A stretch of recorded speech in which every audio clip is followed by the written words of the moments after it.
आज हम उपदेशामृत से श्लोक संख्या 5 लेंगे।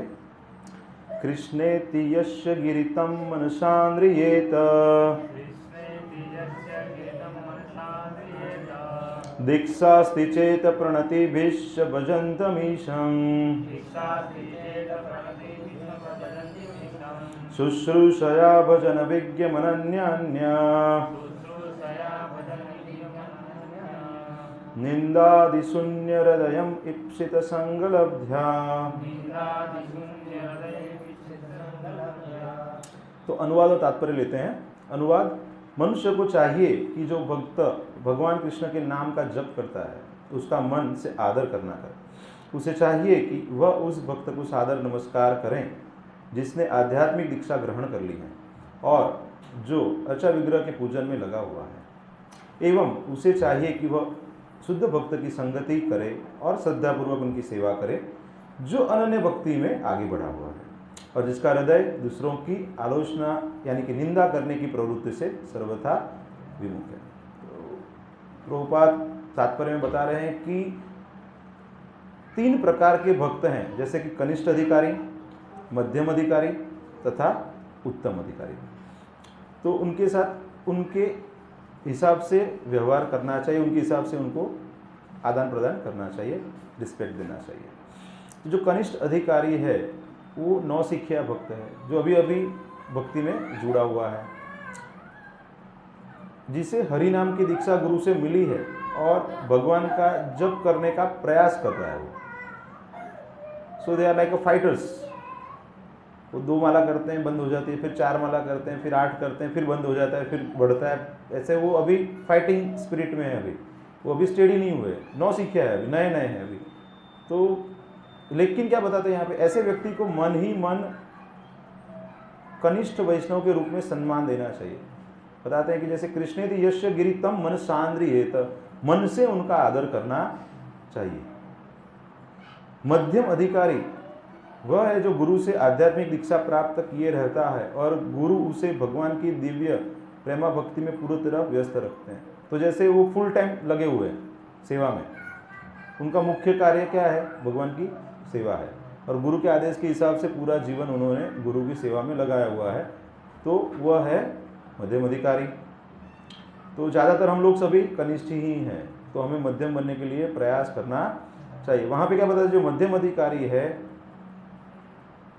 उसको भक्ति मार्ग के मध्य में स्थित समझना चाहिए। उत्तम अधिकारी वह है जो भक्ति में बहुत आगे बढ़ा हुआ है, जो गुरु के स्थान पे है, आचार्य के स्थान पे है, वैसे भक्त जो हैं। तो वह क्या है कि उत्तम अधिकारी जो है वो अन्यों की निंदा करने में रुचि नहीं रखते, उनका हृदय पूरी तरह स्वच्छ रहता है और उन्हें अनन्य कृष्ण भावनामृत अवस्था की अनुभूति हो चुकी है, इसीलिए वो मतलब और लोगों को भी इसमें जोड़ रहे हैं। श्रील रूप गोस्वामी के मत के हिसाब से ऐसे महाभागवत की संगति तथा सेवा अत्यंत वांछनीय है। आगे बताते हैं कि मनुष्य को चाहिए कि वह कनिष्ठ अधिकारी ही न बना रहे। तो हमें अभी हम कनिष्ठ स्तर पे हैं, तो हमें उससे उत्तरोत्तर प्रगति करके एटलीस्ट मध्यम स्तर तक आने का प्रयास करना चाहिए। जो कनिष्ठ है वो सिर्फ मंदिर के अर्चा विग्रह की पूजा करने में रुचि दिखाता है। ऐसे भक्त का वर्णन श्रीमद् भागवतम के 11वें स्कंद में बताया हुआ है। अर्चायामेव हरये पूजामि श्रद्धये हते न तद भक्तेषु चान्येषु स भक्त प्राकृत स्मृत। तो बताते हैं कि जो व्यक्ति मंदिर में अर्चा विग्रह की पूजा में अत्यंत श्रद्धापूर्वक तल्लीन रहता है, लेकिन यह नहीं जानता कि भक्तों या सामान्य लोगों से किस तरह व्यवहार किया जाए, वह प्राकृत भक्त या कनिष्ठ अधिकारी है, शुरुआती भक्त है, जिसको भगवान में तो इंटरेस्ट है लेकिन अभी भक्तों के प्रति उसको इतना प्रेम आदर अभी नहीं है। तो ऐसे भक्तों को हमें मन से आदर देना चाहिए। अतः मनुष्य को कनिष्ठ अधिकारी के पद से ऊपर उठकर मध्यम अधिकारी के पद तक पहुंचना चाहिए। श्रीमद् भागवतम में मध्यम अधिकारी के वर्णन इस प्रकार हुआ है। ईश्वरे तदधीनेषु बालिशेषु द्विषस्तु स प्रेम मैत्रिक रूपोपेक्षा यह करोति स मध्यम।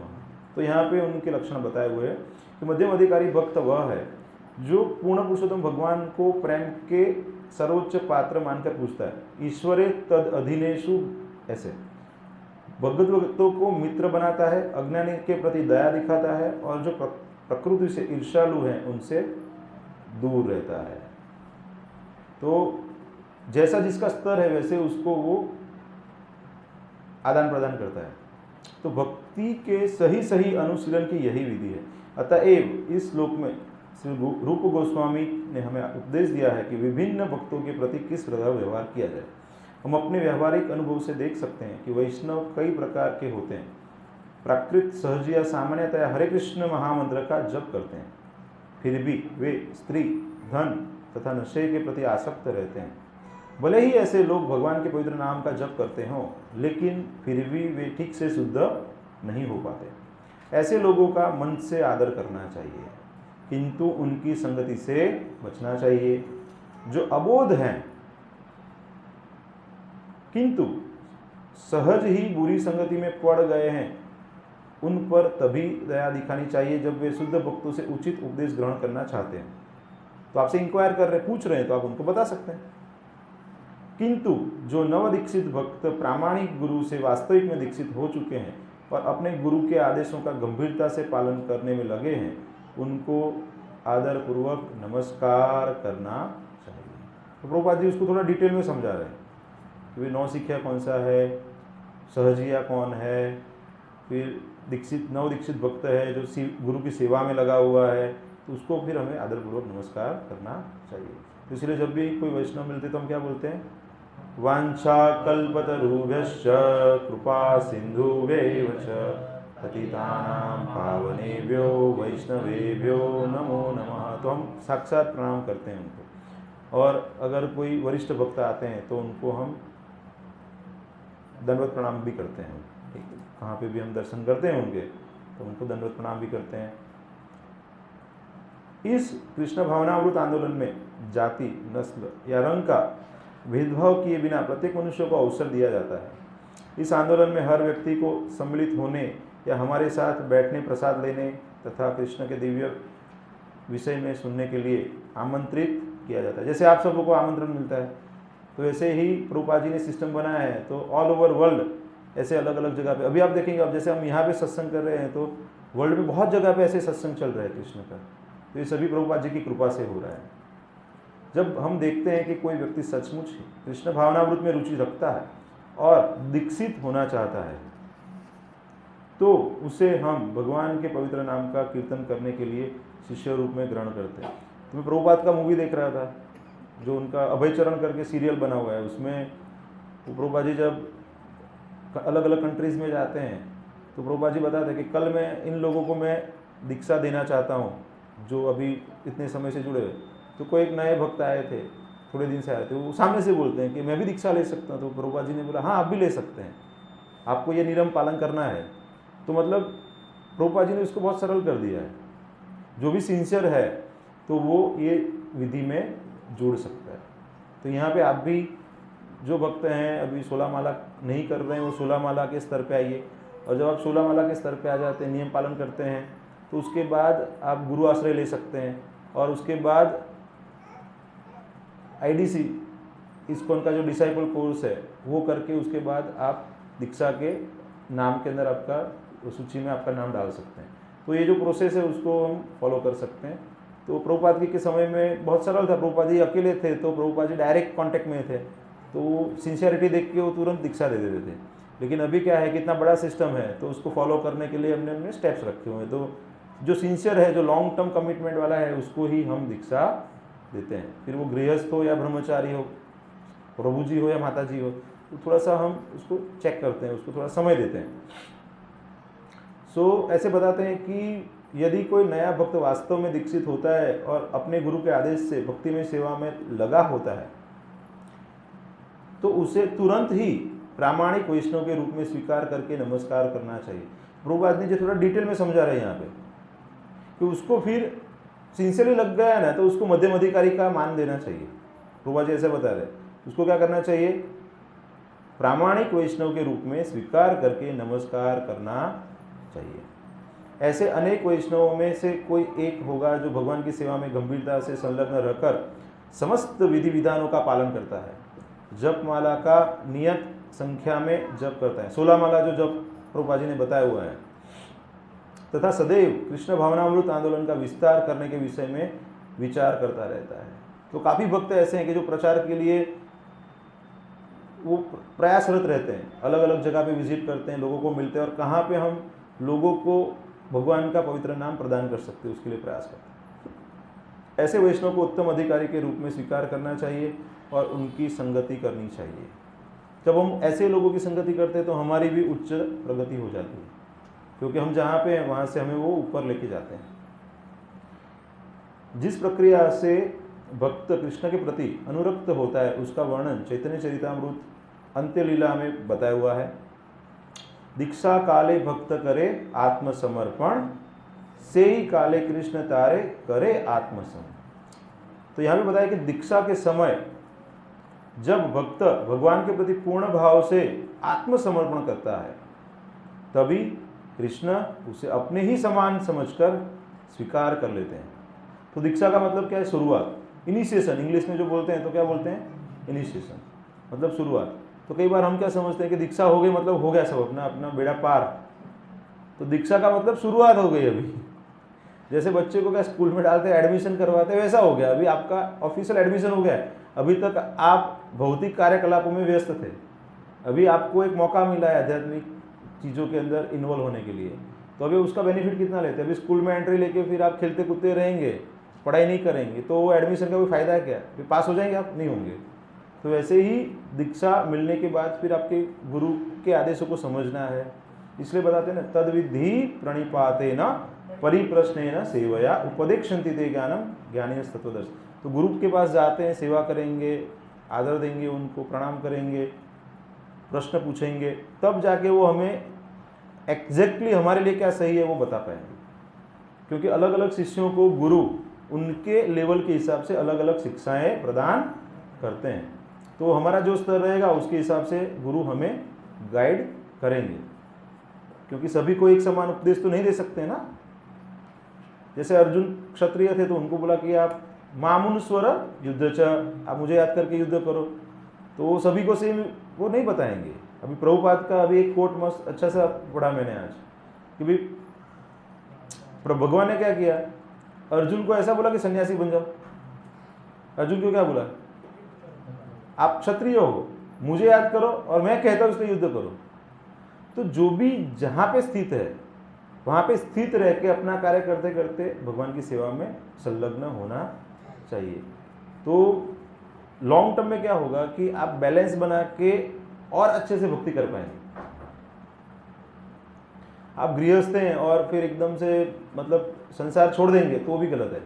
आपको आपके जो गृहस्थ जीवन की जिम्मेदारियां हैं, जब तक आपके बच्चे बड़े नहीं हो जाते तब तक आपको वो जिम्मेदारियां भी प्रभुपाद जी ने खुद अपने जीवन में बताया है।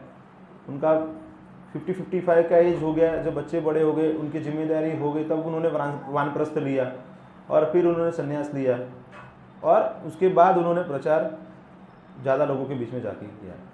तो हर एक आश्रम की जो जिम्मेदारियां हैं, लेकिन साथ में भक्ति करना है।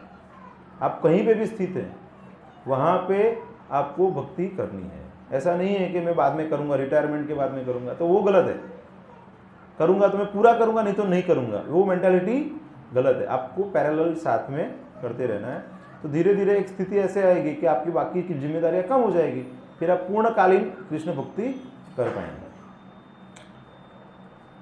दीक्षा की व्याख्या श्री जीव गोस्वामी द्वारा भक्ति संदर्भ में बताई हुई है कि दीक्षा के द्वारा मनुष्य में क्रमशः भौतिक भोग के प्रति अरुचि और आध्यात्मिक जीवन के प्रति रुचि उत्पन्न होती है। तो मेरे एक मित्र थे, MBBS में मैं जब पढ़ता था, डॉक्टर संदीप करके थे, तो मुझे बोले मैं जब भी भगवद गीता पढ़ता हूँ ना तो मुझे ये सब फिर जो इच्छाएं चली जाती हैं। मतलब प्रभुपाद जी की भगवद गीता जब हम पढ़ते हैं तो सिंसियरली पढ़ते हैं ना, तो हमारे जो भौतिक कामना है ना वो अपने आप चली जाती है, वो आपका सबका अनुभव रहेगा।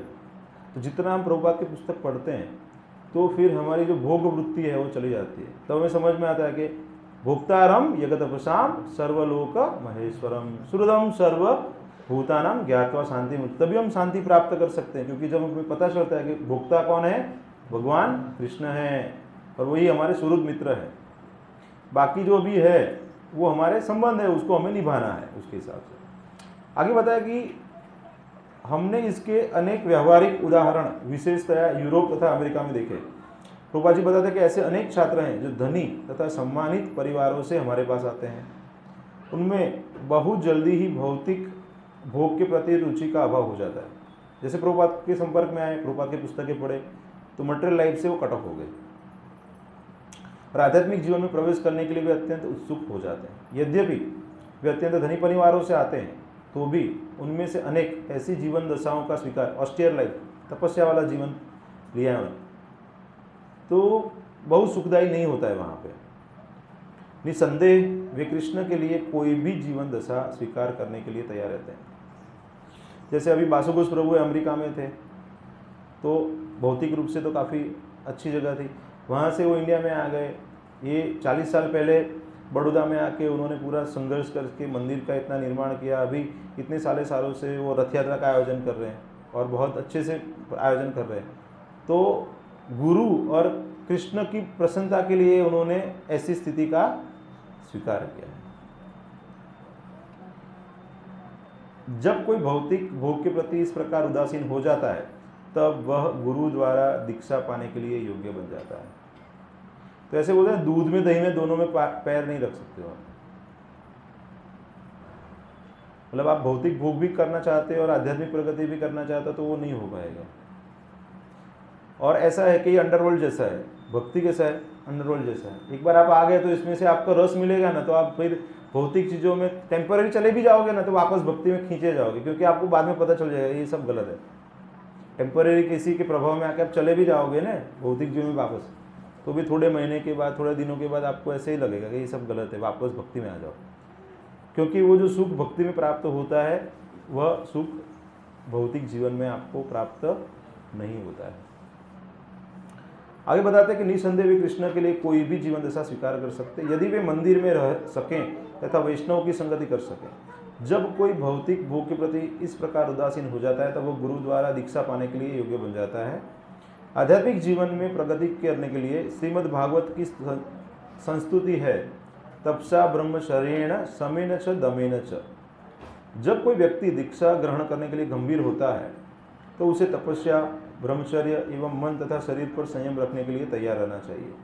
यदि वह इस तरह तैयार है और आध्यात्मिक ज्ञान यानी कि दिव्यम ज्ञानम प्राप्त करने के लिए इच्छुक है तो वह दीक्षा के लिए उपयुक्त हो जाता है। तो आपको जैसे एंट्रेंस एग्जाम रहता है कोई भी, तो उसके लिए कितनी कड़ी तैयारी करते हैं बच्चे। नीट की एग्ज़ाम है, जी की एग्ज़ाम है, IIT के है, एम्स की एग्ज़ाम है, तो बहुत मेहनत करते हैं, रात दिन एक कर लेते हैं।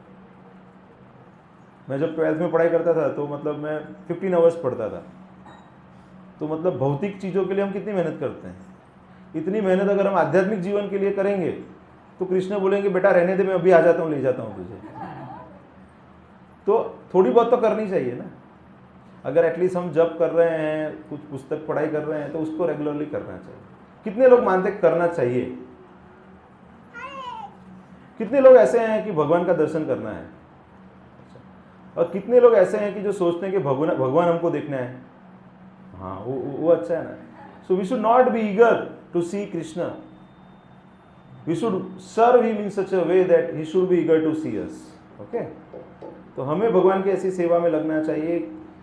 भगवान को देखने के लिए नहीं, भगवान की सेवा करेंगे तो भगवान देखेंगे कि अरे कौन सा भक्त है इतनी बहुत सेवा कर रहा है, राइट। तो now onwards we should not be very eager to see Krishna, we should be eager to serve him, we should be eager to serve his devotees. भक्तों की सेवा करेंगे तो भगवान इतने प्रसन्न होते हैं कि नहीं? आप देखिए, आप जब भगवान की सेवा करते हैं ना तो आपको इतनी प्रसन्नता नहीं मिलती जितनी आप भक्तों की सेवा करते तो आपको मिलती है। अनुभव हुआ है ऐसा कुछ? क्योंकि हमारा वो अभी लेवल ही नहीं है कि हम भगवान की सेवा करें और भगवान हमारी सेवा स्वीकार करे। है हमारा इतना शुद्धि का स्तर? तो हमारा उतना शुद्धि का स्तर नहीं है कि भगवान को हम डायरेक्ट सेवा कर पाए।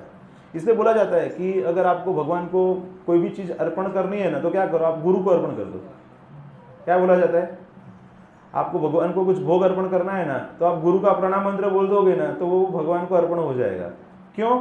क्योंकि गुरु को पता है कि वो भगवान को कैसे ऑफर करना है। समझ रहे हैं आप? कोई बड़े व्यक्ति को मिलना है तो हम क्या करते हैं, उनका जो पीए है या उनका अंगत व्यक्ति है उसको हम क्या जाके मिलते हैं, फिर वो हमको उनके तक ले जाते हैं। तो वैसे ही जब हम गुरु की सेवा में लगते हैं, भक्तों की सेवा में लगते हैं, तो वो रास्ता हो जाता है, अपने आप बन जाता है। तो उसके लिए अलग से प्रयास करने की आवश्यकता नहीं है। आगे बताते हैं कि दिव्य ज्ञानम का शास्त्रीय दृष्टि से तद विज्ञान या परमेश्वर का ज्ञान कहा गया है। तद विज्ञानार्थम स गुरुम एवाभिगच्छेत। जब कोई परम सत्य के दिव्य विषय में रुचि दिखाता है तो उसे दीक्षा दी जानी चाहिए। इसीलिए थोड़ा टेस्टिंग होता है ना, समय देते हैं, 2-4 साल 5 साल निकल जाते हैं, उसके बाद दीक्षा मिलती है ना, तो उनको लगता है कि ये अभी परसिस्टेंट उसमें लगा हुआ है। अभी ऐसा नहीं है कि एकदम कहीं अच्छा किसी का प्रवचन हो, चलो मैं भी दीक्षा ले लेता हूँ, बाद में वो दिखा ही नहीं मंदिर में, कुछ सेवा वेवा में आपने बोला। तो किसी को टेस्ट करना है ना, कई बार हमारे पास रिलेटिव आते हैं आईसीयू में और पेशेंट के बारे में बहुत कंसर्न दिखाते हैं कि कब अच्छा होगा, क्या अच्छा होगा, क्या ऐसे ऐसे। तो मैं 2 ही चीज़ें पूछता हूँ, क्योंकि पेशेंट को थोड़ा ब्लड देना है, आप रेडी हैं? थोड़ा बिल भरना है उनका, आप भर देंगे? वो 2 क्वेश्चन में ही समझ में आ जाता है। तो वो सेक्रीफाइस कुछ करने के लिए तैयार है, अपना ब्लड देने को तैयार है, अपने पैसे देने को तैयार है। अगर वो तैयार है उसका मतलब क्या है, उसको पेशेंट की चिंता है। तो हम अपना कंफर्ट छोड़ के भगवान की सेवा में लगने के लिए तैयार हैं तो अच्छी बात है, तो हम रियली भक्ति के लिए लायक है, तो दीक्षा के लिए लायक है। लेकिन हमको बस ऐसे दीक्षा लेने के लिए दीक्षा लेनी है, मतलब कि भाई नहीं, सब इसकी हो गई तो मेरी भी हो जानी चाहिए। इसके घर पे गाड़ी है, मेरे घर पे भी गाड़ी होना है। यहाँ पे 1 राउंड है, इनके 3 राउंड है, तो मेरा भी 3 राउंड होना चाहिए, ऐसा नहीं है यहाँ पे। ठीक है, तो उसके लिए जैसे आप सेवा में लगेंगे तो स्वाभाविक रूप से आप आगे बढ़ेंगे। मनुष्य को चाहिए कि यदि वह गुरु के आदेशों का पालन न कर सके तो वह गुरु स्वीकार न करे। प्रभुपाद जी बताते हैं, नहीं उसे आध्यात्मिक जीवन का दिखावा करने के लिए गुरु बनाना चाहिए, शो ऑफ कि मेरे पास भी गुरु है। भक्ति सिद्धांत सरस्वती महाराज एक बार कहीं पे तो प्रवचन के लिए गए थे, तो वहाँ पे जो व्यक्ति ने उनको इनवाइट किया था वो शो ऑफ कर रहे थे, ऐसा लगा।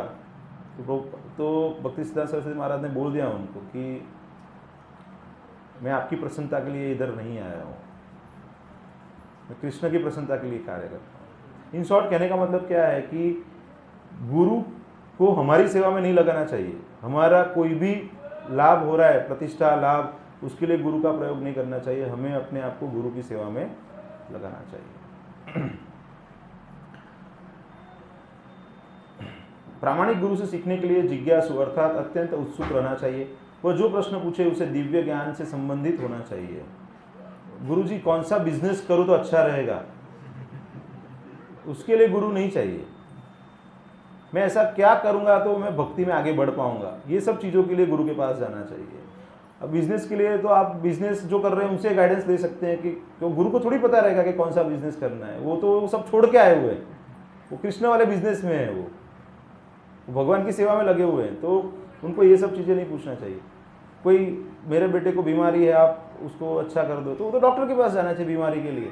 तो गुरु उसके लिए नहीं है, गुरु किसके लिए? आध्यात्मिक ज्ञान के लिए है। जिज्ञासु श्रेय उत्तमम, उत्तमम शब्द से भौतिक ज्ञान से ऊपर जो है उसका द्योतक है। तम का अर्थ है इस भौतिक जगत का अंधकार, और उत का अर्थ है दिव्य। तो उत्तम का मतलब हुआ जो भौतिक अंधकार से ऊपर है, उसको क्या बोलते हैं? उत्तम, उत्तम।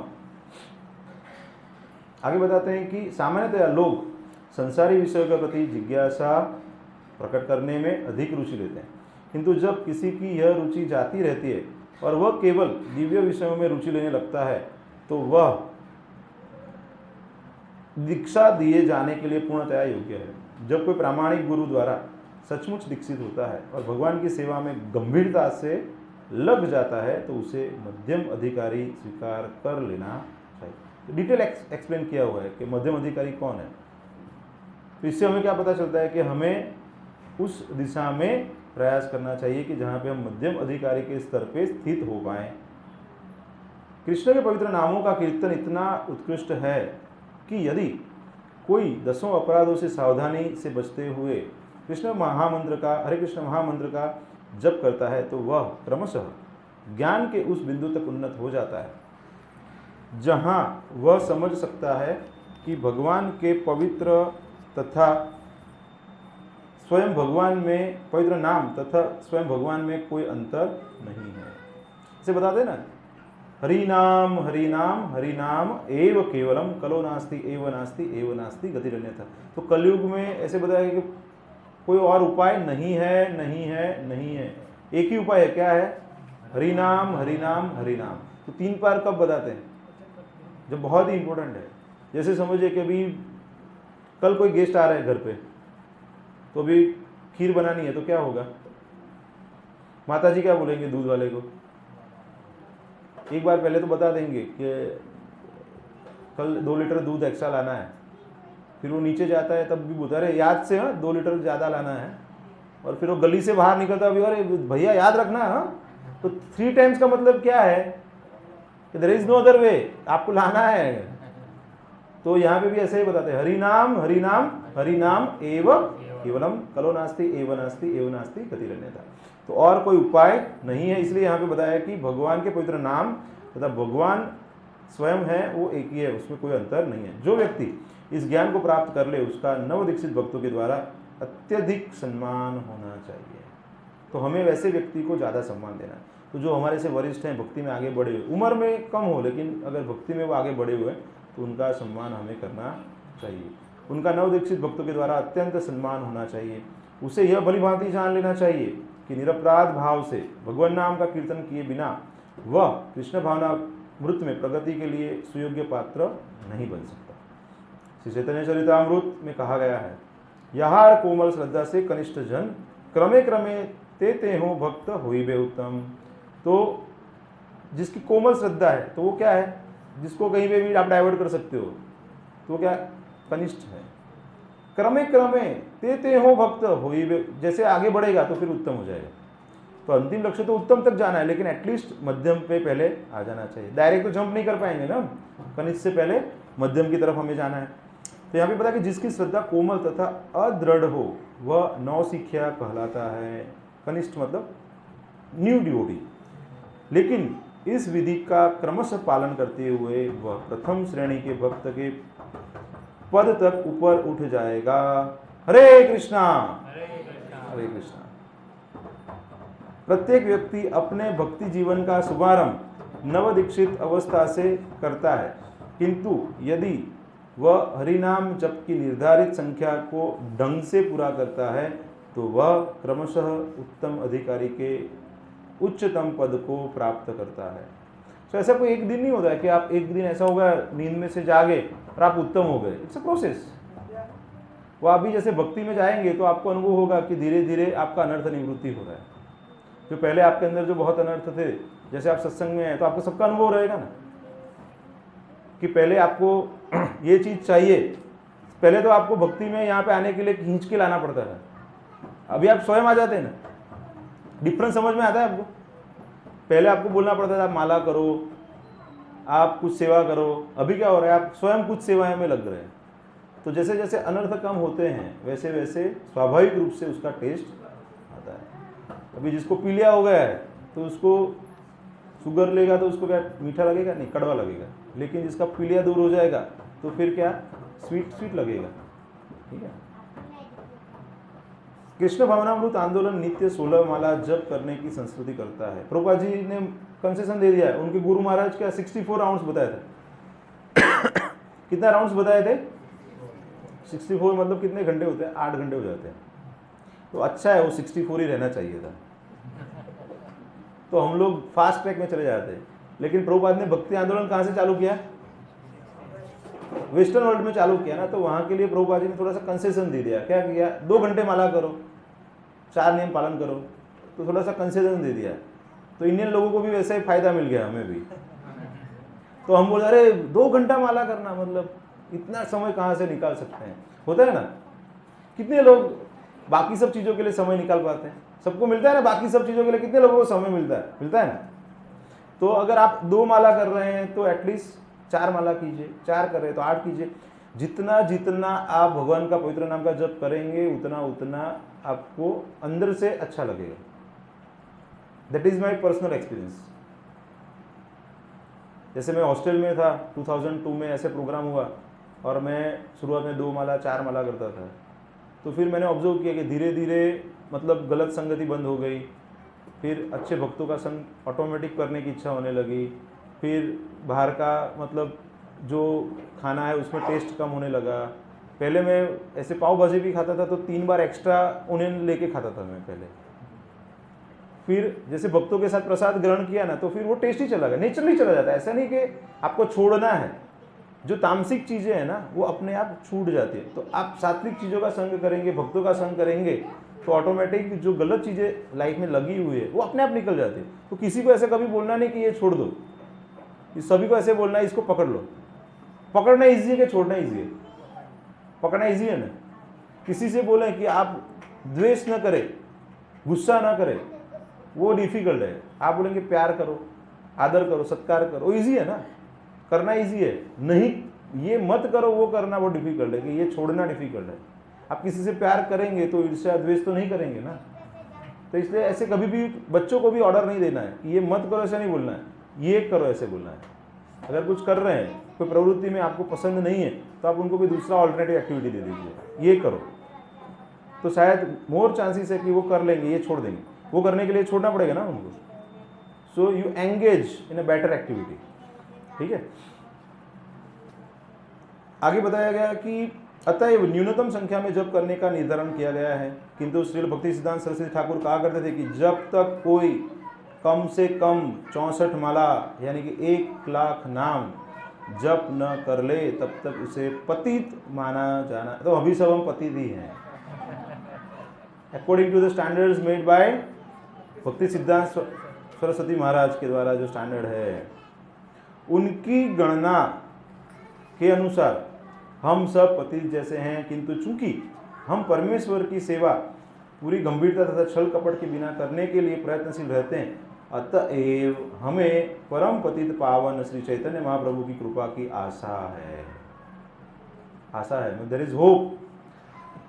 जब श्री चैतन्य महाप्रभु से महान भक्त सत्यराज खान ने पूछा कि वैष्णव को किस तरह पहचानना चाहिए, तो महाप्रभु ने उत्तर दिया, प्रभु कहे यार मुखे सुनी एक बार कृष्ण नाम से ही पूज्य श्रेष्ठ सभाकार। यदि किसी व्यक्ति के मुख से एक बार भी कृष्ण शब्द सुनाई पड़ जाए तो उसे समस्त व्यक्तियों में से श्रेष्ठ व्यक्ति मान लेना चाहिए। चैतन्य चरितामृत मध्य लीला में बताते हैं। भगवान चैतन्य महाप्रभु ने आगे कहा, अतएव यार मुखे एक कृष्ण नाम से त वैष्णव करी ताहार सम्मान। तो बताते हैं कि जो कृष्ण के पवित्र नाम के कीर्तन में अभिरुचि रखता है या जो अभ्यासवश कृष्ण के नामों का कीर्तन करना पसंद करता है, उसे वैष्णव के रूप में स्वीकार करना चाहिए और कम से कम मन से तो उसको सम्मान देना चाहिए। तो बताते हैं कृष्णेति यस्य गिरितम मनसान्द्रियेत, तो मन से तो आदर देना चाहिए। हमारे एक मित्र जो प्रसिद्ध अंग्रेजी संगीतकार हैं, प्रभुपाद बताते हैं, कृष्ण के पवित्र नामों के कीर्तन के प्रति आकृष्ट हो गए हैं। यहाँ तक कि उन्होंने अपने रिकॉर्ड में भी कृष्ण के पवित्र नाम का अनेक बार उल्लेख किया है। बीटल्स, वे उनके घर में कृष्ण के चित्रों को नमस्कार करते हैं और कृष्ण भावनाव्रत के प्रचारकों का भी आदर करते हैं। सभी तरह से उनके मन में कृष्ण के नाम तथा कृष्ण की लीलाओं के प्रति उच्च आदर भाव है। अतएव हम बिना किसी संकोच के उन्हें सम्मान देते हैं, क्योंकि हम देख रहे हैं कि ये महाशय क्रमशः कृष्ण भावनामृत की ओर अग्रसर हो रहे हैं। ऐसे व्यक्ति को सदा ही सम्मान दिया जाना चाहिए। निष्कर्ष यह निकलता है कि जो व्यक्ति पवित्र नाम का नियमित कीर्तन करते हुए कृष्ण भावनामृत में प्रगति करने का प्रयास कर रहा हो, उसका सम्मान करना वैष्णव का धर्म है।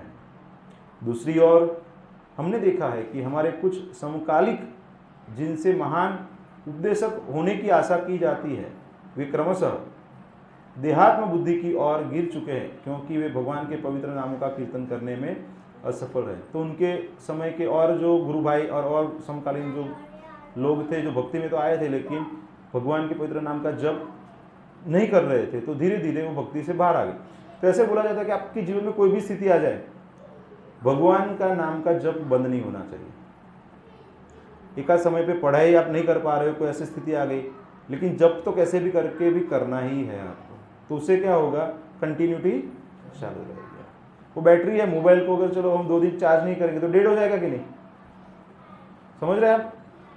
तो आपका हर रोज का चार्जिंग भगवान का नाम नहीं लेंगे तो आध्यात्मिक जो चेतना है वो डल होती जाएगी और भौतिक चेतना बढ़ती जाएगी।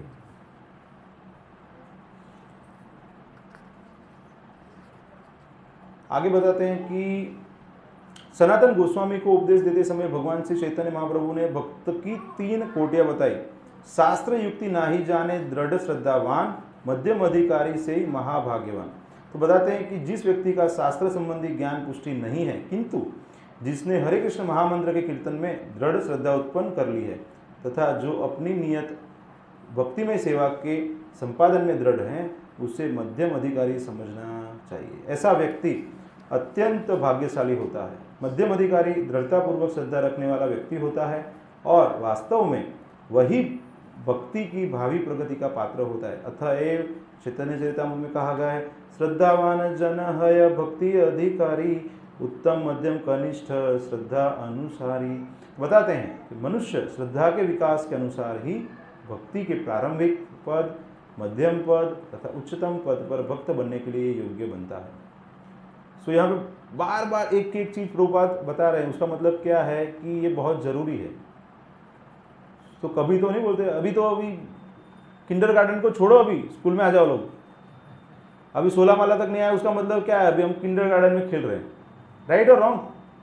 तो कितने कितने भक्त हैं जो 16 माला नहीं कर रहे हैं, अभी एक ही है, बाकी सब 16 माला वाले हैं। अच्छा, तो आप सबको थोड़ा थोड़ा प्रयास कीजिए, थोड़ा थोड़ा भक्ति में आगे बढ़िए, ठीक है। आगे बताते हैं कि श्रद्धा शब्दे विश्वास कहे सुदृढ़ निश्चय, कृष्णे भक्ति कैले सर्व कर्म कृत है। तो बताते हैं कि कृष्ण की दिव्य सेवा करके मनुष्य स्वतः सारे आनुषंगिक कार्य संपन्न करता है। यह दृढ़ विश्वास जो भक्ति में सेवा करते रहने के अनुकूल होता है, श्रद्धा कहलाता है। श्रद्धा अर्थात कृष्ण में विश्वास, कृष्ण भावनामृत का शुभारंभ है। ऐसे बताते हैं कि जो भक्ति का जो 9 प्रोग्रेसिव स्टेप्स है, तो वहाँ पे आदो श्रद्धा से चालू होता है। सबसे पहले तो श्रद्धा चाहिए कि कृष्ण भगवान है, भगवान के साथ मुझे संबंध जोड़ना है, उसकी इच्छा होना, वही श्रद्धा बेसिक चाहिए।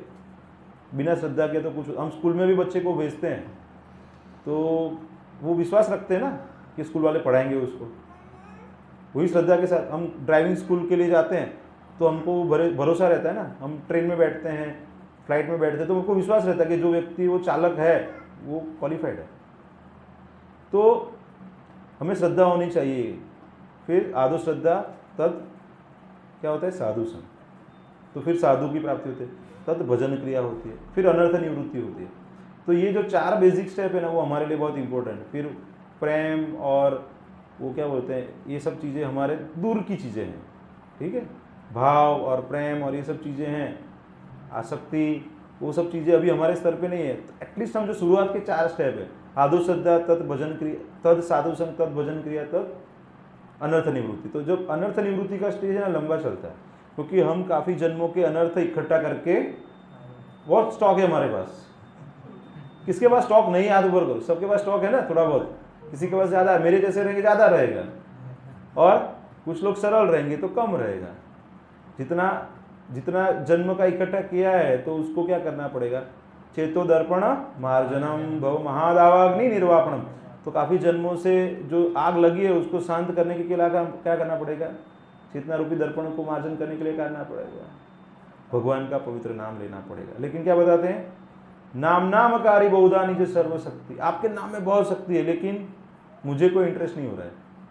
भगवान ने बहुत सरल कर दिया है कलयुग के जीवों के लिए। क्या किया है, अपनी पूरी शक्ति भगवान ने अपने नामों में डाल दी है। लेकिन हम क्या करते हैं, बाद में लेंगे, अभी जरा एक अच्छा मैच आ रहा है देख लेते हैं, अभी जरा थोड़ा घूमने जाना है हमें, अभी थोड़ा सा बातचीत कर लेते हैं, अभी ये कर लेते हैं। मतलब वी वॉन्ट टू अवॉइड और डिले।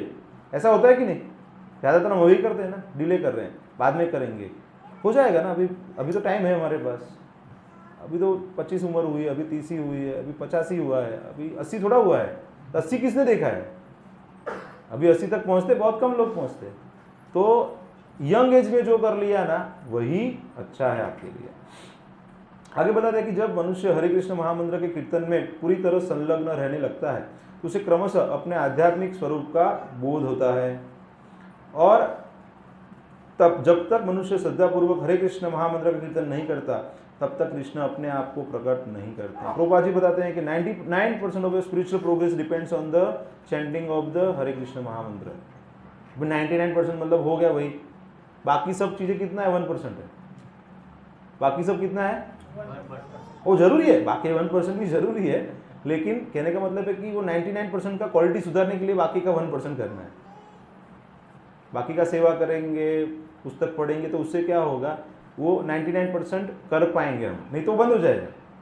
आपको शास्त्र का ज्ञान नहीं होगा तो क्या होगा, the religion without philosophy is sentimentalism, और philosophy without religion is mental speculation.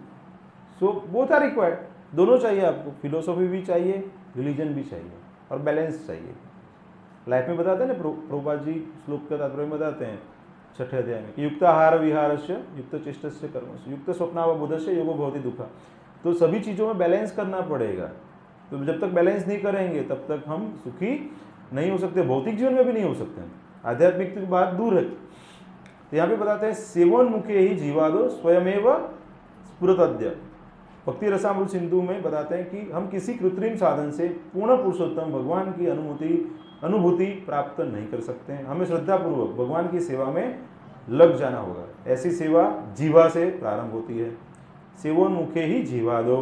जैसे अभी हम क्या बोलते हैं, प्रणाम मंत्र क्या बोलते हैं जब भोग ये अपना प्रसाद लेते हैं तब, महाप्रसादे गोविंदे नामो ब्राह्मणे वैष्णवे स्वल्प पुण्यवतम राजन विश्वासो नैव जायते शरीराय अविद्या जाय जड़ेन्द्रिय काहे का जीवे फैले विषय सागरे तार मध्य जीवायती लोभोमय सुदुर्मति ताके जेता इन संसार। तो इसका अर्थ पता रहेगा ना तो हम सोचेंगे हर बार भोजन प्राप्त करते हुए कि ये सब गलत है, ये भगवान आपका प्रसाद है, उससे हम कुछ मुक्ति प्राप्त कर सकते हैं। लेकिन तो हम तो क्या करते हैं, आज क्या खाना है, अच्छा वो भगवान को भोग लगा दो, चलो भगवान को हम क्या भोग लगाने की मशीन बना दिया है हमने।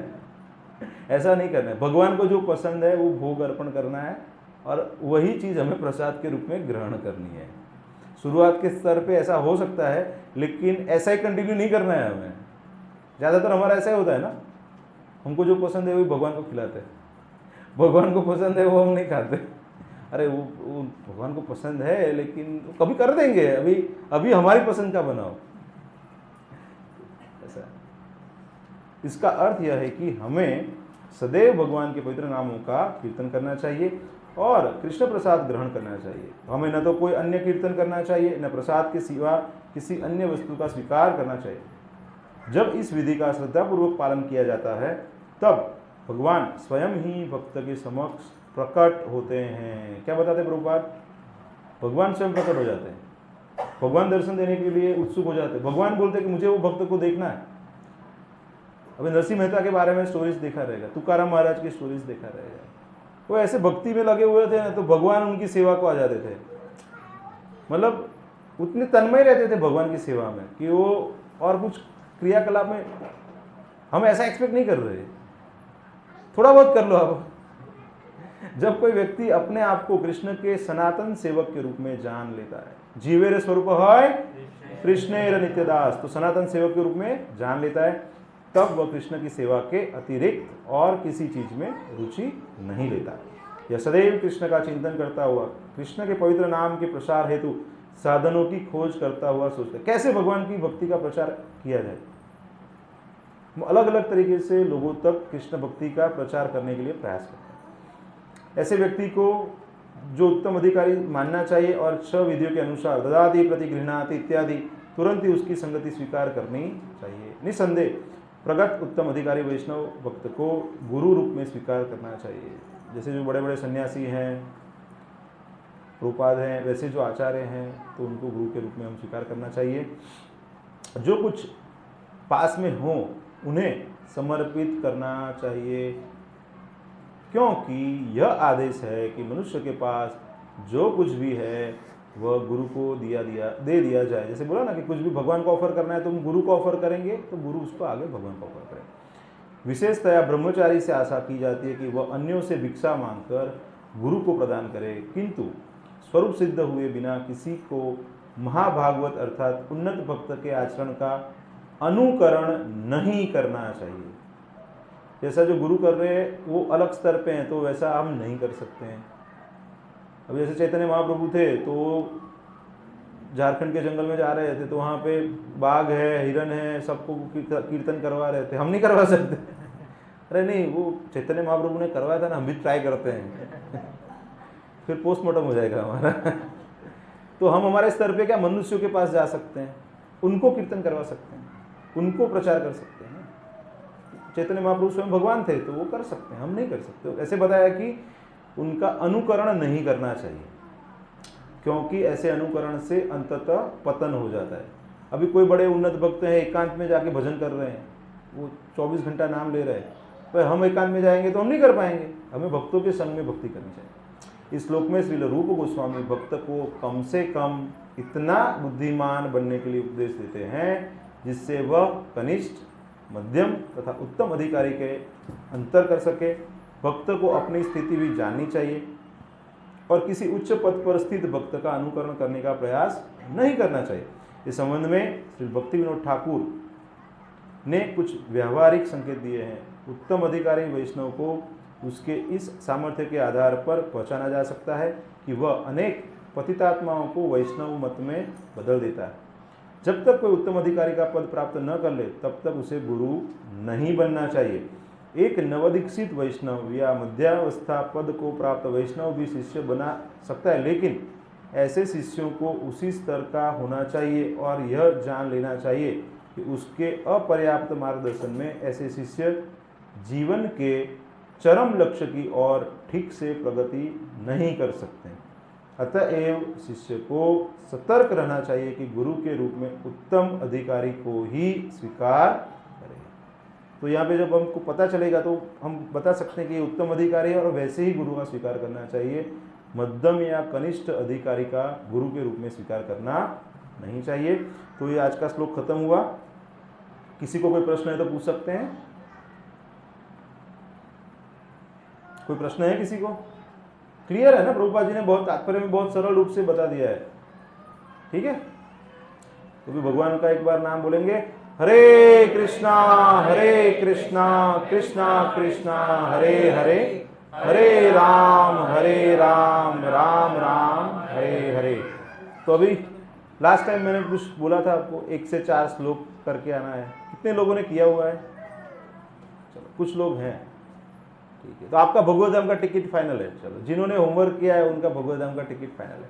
अच्छा माता जी, फर्स्ट श्लोक बताइए आप, उपदेशामृत का पहला श्लोक बताइए।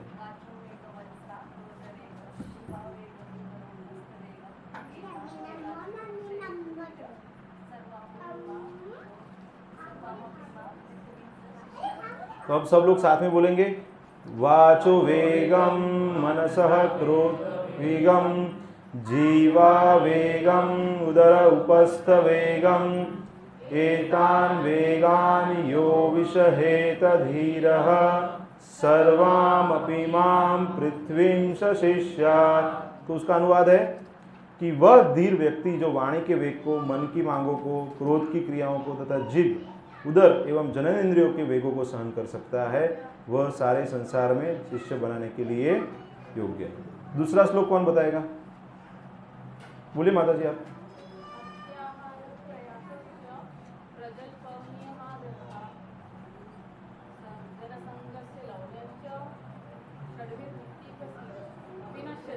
विनश्यति। सब साथ में बोलेंगे, अत्याहार प्रयासश्च प्रजल्पो नियमाग्रहः जनसंगश्च लोल्यश्च षड्भिर्भक्ति विनश्यति। तो यहाँ पे बताते हैं कि जब कोई निम्नलिखित 6 क्रियाओं में अत्यधिक लिप्त हो जाता है उसकी भक्ति विनष्ट हो जाती है। अत्याहार मतलब आवश्यकता से अधिक खाना या आवश्यकता से अधिक धन संग्रह करना। प्रयासश्च मतलब उन सांसारिक वस्तुओं के लिए अत्यधिक उद्यम करना जिसको प्राप्त करना अत्यंत कठिन है। जन संघर्ष, सांसारिक विषय के बारे में अनावश्यक बातें करना, शास्त्रीय विधि विधानों का आध्यात्मिक उन्नति के लिए नहीं लेकिन अपितु केवल नाम के लिए अभ्यास करना, या शास्त्रों के विधि विधानों का त्याग करके स्वतंत्रता पूर्वक या मन मना कार्य करना। फिर ऐसे सांसारिक प्रवृत्ति वाले व्यक्तियों की संगति करना जो कृष्ण भावनामृत में रुचि नहीं रखते, और सांसारिक उपलब्धियों के लिए लालच करना। तो ये 6 चीज़ों से भक्ति का नाश हो जाता है, ये चीज़ों से दूर रहना चाहिए। तीसरा श्लोक प्रभु जी इसमें से कोई बोलेंगे? बोले प्रभु जी।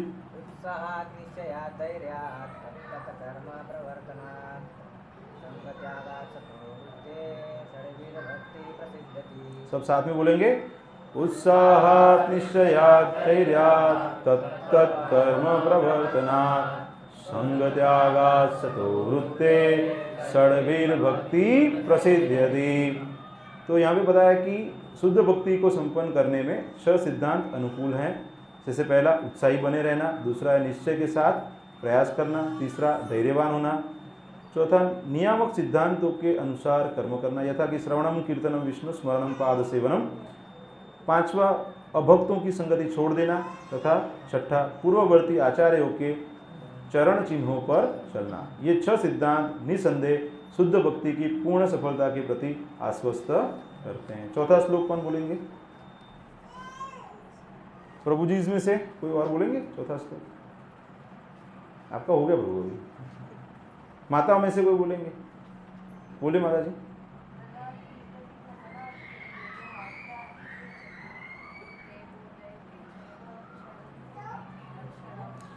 तो हम साथ में बोलेंगे। ददाति प्रतिगृह्णाति गुह्यमाख्याति पृच्छति भुंक्ते भोजयते चैव षड्विधं प्रीति लक्षणम। तो अनुवाद में है, दान में उपहार देना, दान स्वरूप उपहार स्वीकार करना, विश्वास में आकर अपने मन की बातें प्रकट करना, गोपनीय ढंग से पूछना, प्रसाद ग्रहण करना तथा प्रसाद अर्पित करना, भक्तों के आपस में प्रेम पूर्ण व्यवहार के यह 6 लक्षण है। हरे कृष्णा।